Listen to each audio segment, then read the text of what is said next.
Bem-vindo a mais uma aula de física com o tema Energia Potencial Elástica e sua aplicabilidade. Vamos lá? Energia potencial elástica é a forma de energia que é adquirida por corpos elásticos capazes de retornarem ao seu formato original após sofrerem algum tipo de deformação. A energia potencial elástica depende da constante elástica do corpo, bem como do tamanho da deformação sofrida por ele. Quando aplicamos a força em corpos elásticos, eles se deformam, passando a estocar energia potencial elástica. Caso cesse a força, a energia potencial elástica será convertida em energia cinética. Nesse caso, dizemos que houve uma realização de trabalho pela força elástica.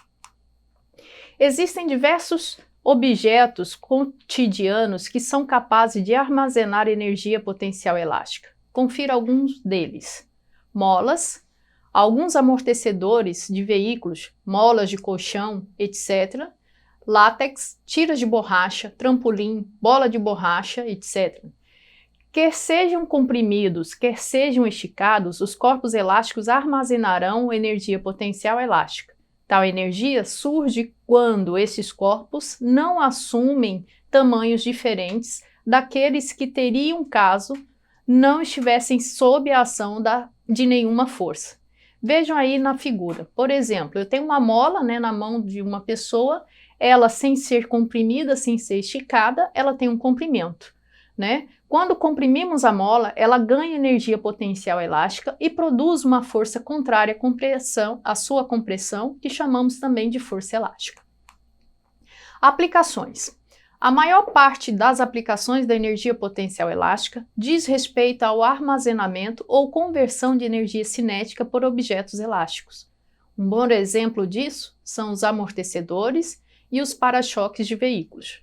Os para-choques são feitos de materiais que se deformam quando ocorre alguma colisão. Dessa forma, a energia cinética do veículo pode ser absorvida, diminuindo os efeitos aos passageiros dos veículos. Os para-choques são elásticos e por isso conseguem transformar energia cinética em elástica.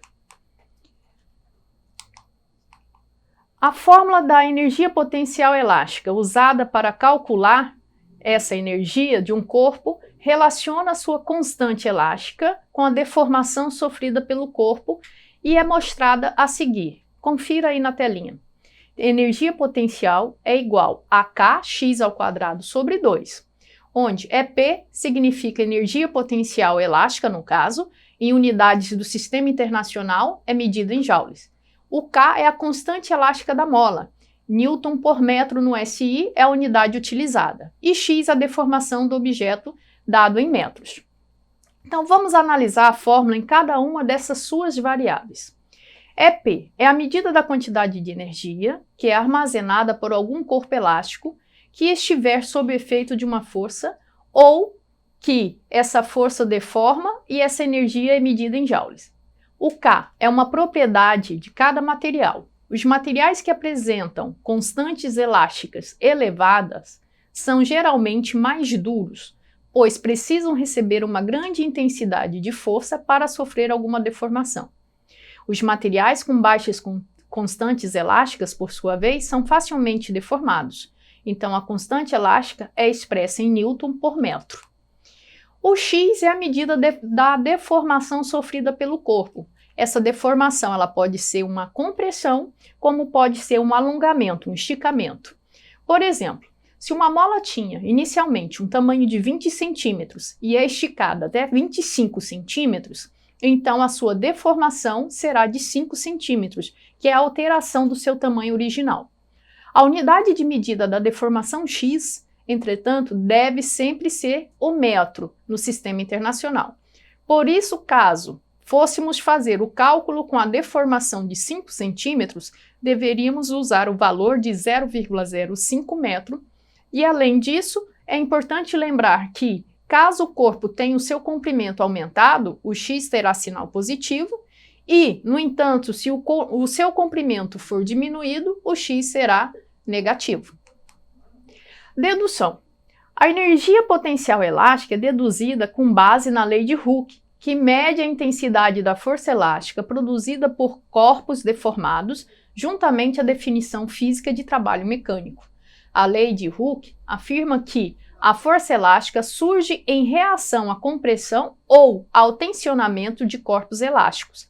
Trata-se de uma força de reação que sempre surge na mesma direção da ação, porém em sentido oposto, pois a mola sempre tende, o corpo elástico sempre tende a voltar à sua situação, seu estado de equilíbrio. Observe a próxima figura. Nós temos aí nela uma mola em seu formato original e em seguida uma força externa, que vai deformar essa mola. Estica, fazendo com que ela passe a exercer uma força elástica no sentido oposto. A quantidade de energia que foi gasta para esticar a mola é correspondente ao trabalho que precisou ser realizado sobre ela. Observando a fórmula da lei de Hooke, quanto maior a elongação, quer dizer, quanto maior o X sobre a mola, maior será a força elástica que ela exerce. A fim de calcularmos o trabalho realizado pela força elástica, faremos o gráfico da força em função da distância. Lembrando, a força elástica ela é uma força que ela aumenta conforme o X, então são diretamente proporcionais.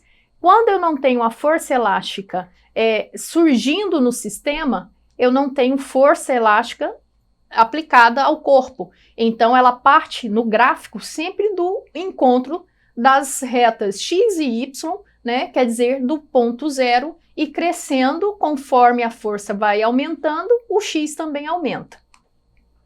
Para calcularmos o trabalho que foi realizado no gráfico anterior, é necessário calcular a sua área, que é triangular. Observe que a base do triângulo tem módulo x, enquanto a altura é determinada pelo módulo da força elástica Kx. Então, vou voltar aqui no gráfico para que vocês possam visualizar. Então, vejam só, eu tenho, pegando da reta do gráfico para o eixo x, nós temos um triângulo. A área de um triângulo é base vezes altura. Observem só, a base é o eixo x, portanto, a deformação da mola. A altura é a força elástica, portanto, Fel. Então, a área de um triângulo, por ser base vezes altura dividido por 2, substituindo na área desse gráfico as equações, as informações que eu tenho, como x e força elástica, nós teremos força elástica vezes x dividido por 2. Pela lei de Hooke, força elástica é Kx. Então, nós teremos aí que a área desse gráfico seria Kx vezes x dividido por 2. Portanto, Kx ao quadrado dividido por 2. Vamos ver aqui? Então, vejam só. Então, a área do gráfico corresponde ao trabalho realizado pela força elástica durante a sua deformação. Então, de acordo com esse cálculo, o trabalho necessário para deformar a mola é dado pelo produto da constante, pelo quadrado da deformação dividido por 2, e essa quantidade de trabalho é exatamente a quantidade de energia que é armazenada pela mola em forma de energia potencial elástica.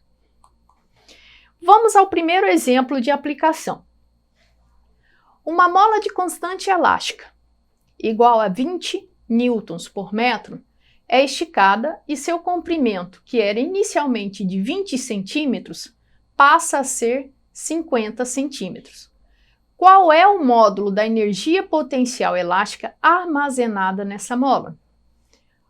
Alguém tem algum palpite? Vamos lá. O que informação esse exercício está me trazendo?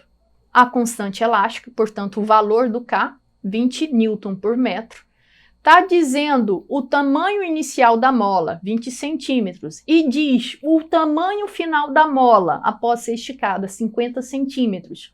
Mas essas duas medidas não são o X ainda. O X é o quanto ela aumentou ou o quanto ela diminuiu. Então, vamos pensar um pouquinho?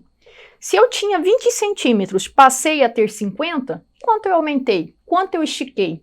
Isso sim é o valor do X. Então, de 20 para 50, aumentamos 30 centímetros. Mas observem bem, o K está em newton por metro. Os comprimentos foram dados em centímetros, então nós temos que converter centímetros para metro e basta, para fazer essa conversão, dividir o valor por 100. Então, 30 dividido por 100 dá 0,3. Então, vamos calcular o módulo da energia? Vamos lá. A energia potencial elástica pode ser calculada pela equação Kx ao quadrado sobre 2.